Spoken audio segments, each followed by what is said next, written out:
In this video, the Bitcoin data is right now forming somewhat of a bullish indicator in the 4-hour time frame. But guys, we are also going to zoom out and understand what goes down must come up. Stay tuned to know more.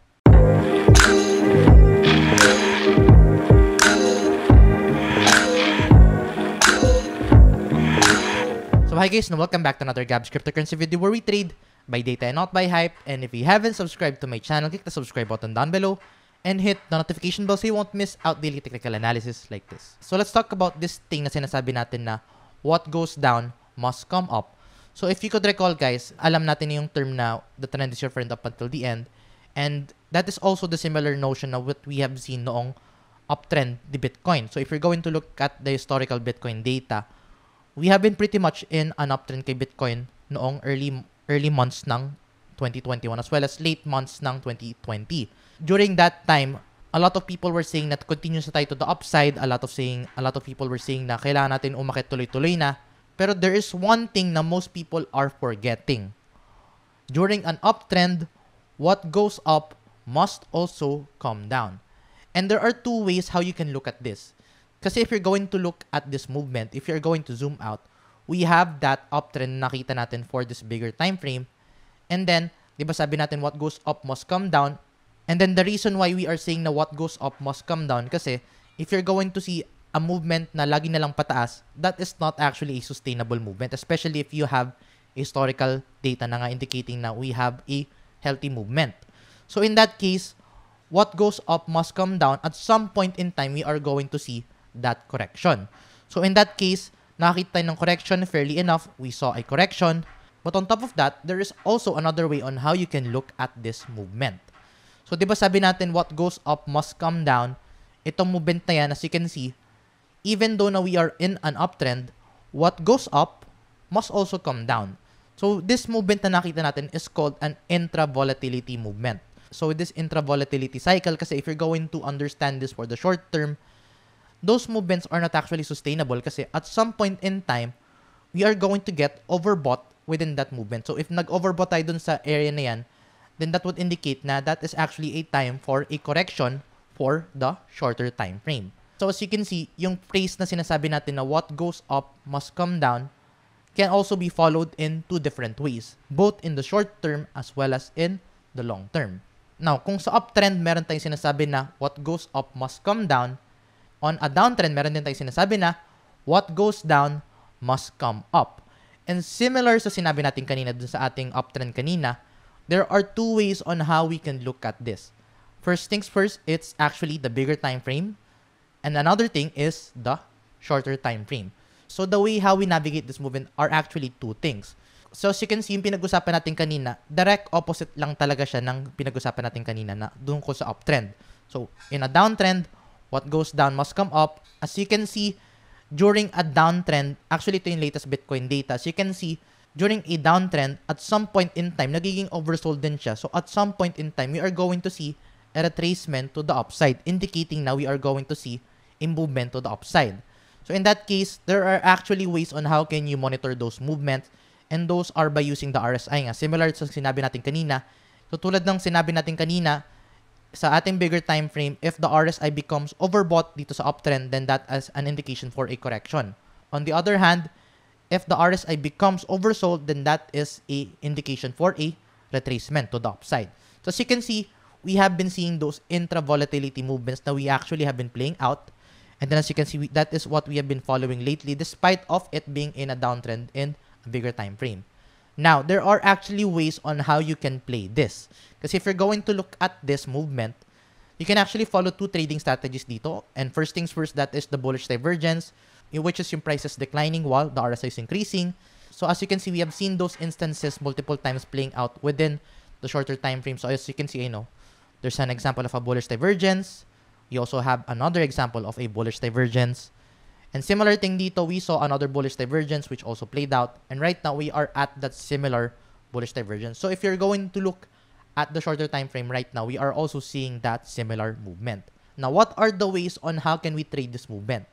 So, di ba ating first trading strategy na sinabi natin dito is actually following the bullish divergence. That is a good entry point. So, ang kagandahan dyan is we are seeing a bullish retracement.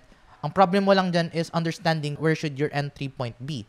So, as much as possible, you need to wait out for that bullish indicator to form before you enter into any trade. As much as possible, you have to set a stop loss just below kasi there are times na wherein the bullish divergence will just continue to the downside and then at that point, i-continue na pa din yung ating bullish divergence. So in that case, as much as possible, you have to set a proper stop loss and a proper entry strategy. And setting a proper stop loss as well as a take profit area is actually by using this next strategy, and that is using the support and resistance trend. So as you can see, if you're going to look back in time, we are actually seeing itong area na yan. This area was actually a previous resistance. So that could actually be a good support area na pwede natin tingnan. So in that case, maganda mag-set ng stop loss just below the support area. Just in case na let's say, if this decline during the bullish divergence, then at least we are able to secure your profits. Tingnan nyo din to guys. Meron din tayo dun similar area na nagkaroon ng support and resistance area. So this could actually be the similar support and resistance area na pwede natin tingnan. So as you can see, we are actually able to set a proper stop loss. And looking at the latest Bitcoin price action, we are also at that similar area kung saan meron tayong support area ngayon kay Bitcoin price and we could actually set a stop loss just below this area kung saan natin siya pwede i-trade. Now, alam natin yung ating entry strategy. Ano ba dapat yung ating exit strategy sa ganitong movement?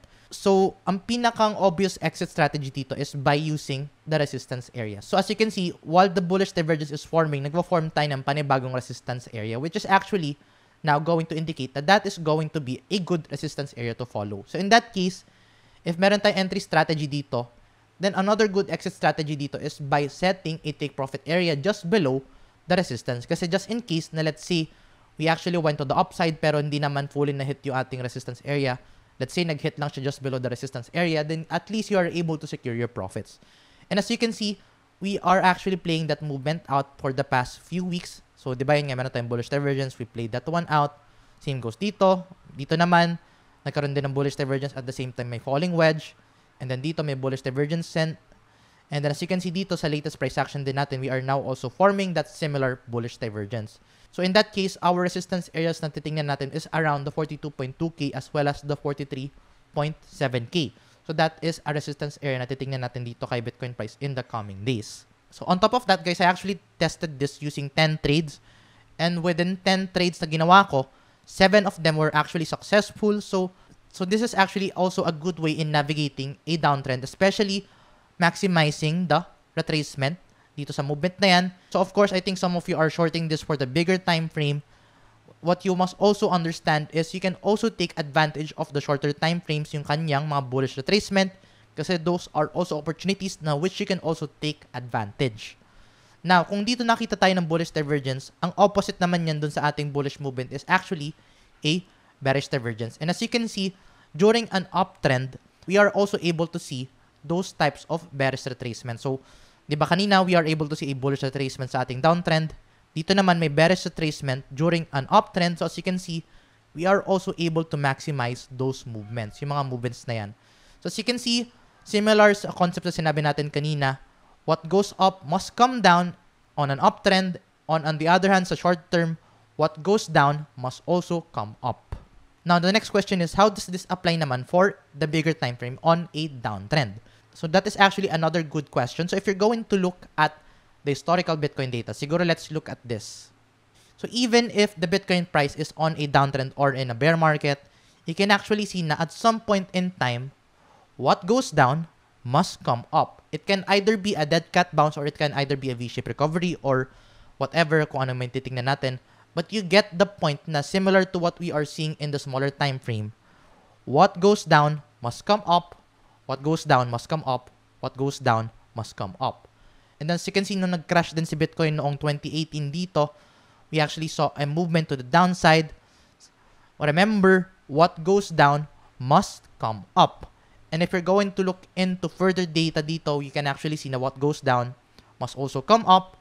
And then yung ating recent Bitcoin crash noong May, we saw this movement to the downside. What goes down must also come up. So right now, we are at that similar area na right now wherein the Bitcoin price is declining.